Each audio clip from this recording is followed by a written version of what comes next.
Okay, next one here. Same exact concept, we're solving for the letter n. So the letter n is right there. So the first thing we're going to do is eliminate the 5c. We're going to subtract 5c from both sides. So I'm left with negative 1/2 dn is equal to 3c minus 5c is negative 2c. Still solving for n. So I'm going to first get rid of this negative 1/2. The negative 1/2, the reciprocal of that is negative 2 over 1. So that means I'm left with dn is equal to 4c. Still solving for n. So now that means I'm going to go ahead and divide both sides by d. So n is equal to 4c over d. Okay. Next, number 3. I'm solving for x. I have an x here and an x there. Oh, when you have two x's, you have to get the x's on the same side.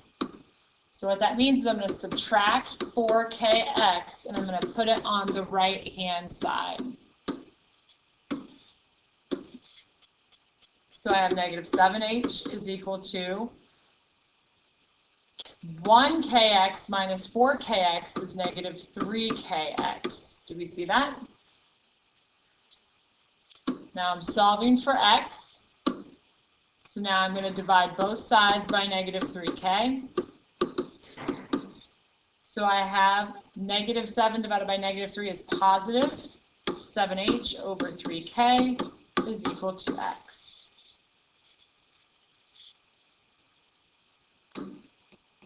Number 8.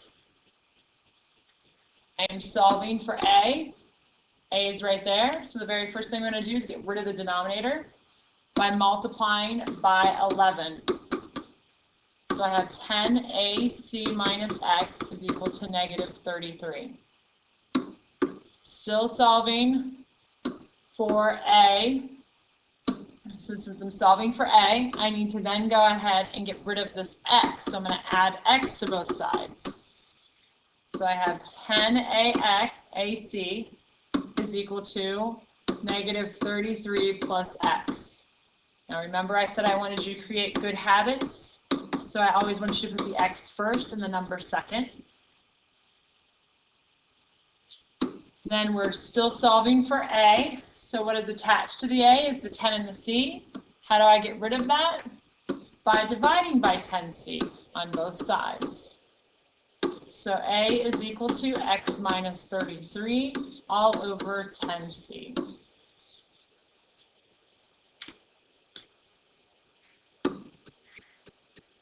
Number 9.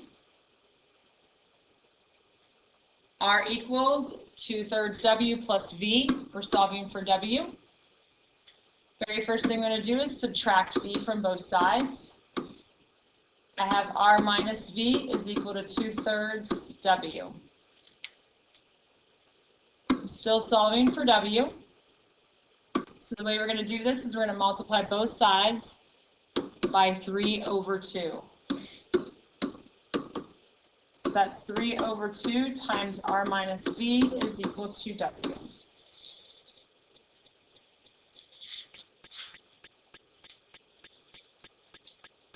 Next, number 11.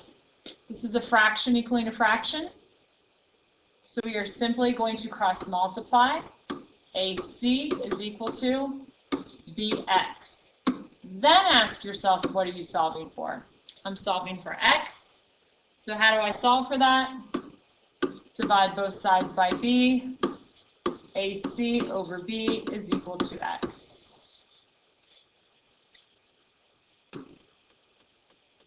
I'm solving for P. So the very first thing we're going to do is you are going to divide both sides by 5. We're not going to distribute. So I have 4x plus p is equal to w over 5. I'm still solving for p. So now I'm going to go ahead and subtract 4x. So I have p is equal to w over 5 minus 4x. And that is done. Now, I do believe there is one other problem that I wanted to do for you. And that is going to be, get it here. Problem number 3. Nope, problem number 4.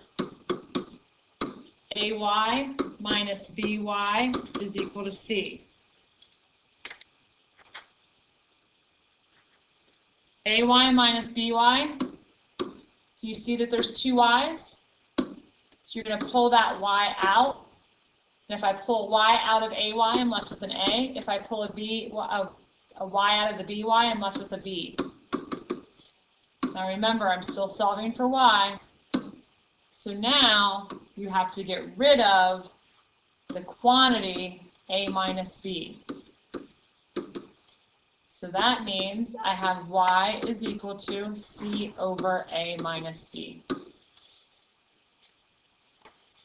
I'm going to do that one more time with you. Number 5.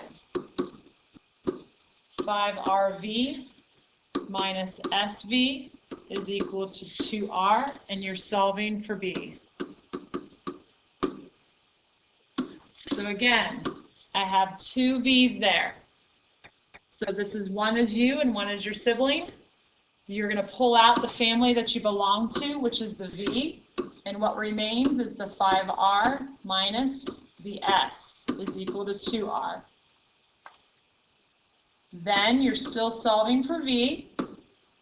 So now you are going to divide by what's attached by multiplication, which is the 5R minus S, 5R minus S, and V is equal to 2R over 5R minus S. I do believe that the rest of them you guys should have no problem doing. Number 10 is going to be very similar to this problem, but you need to bring it on the same side. So if you guys have problems with number 10, just let me know.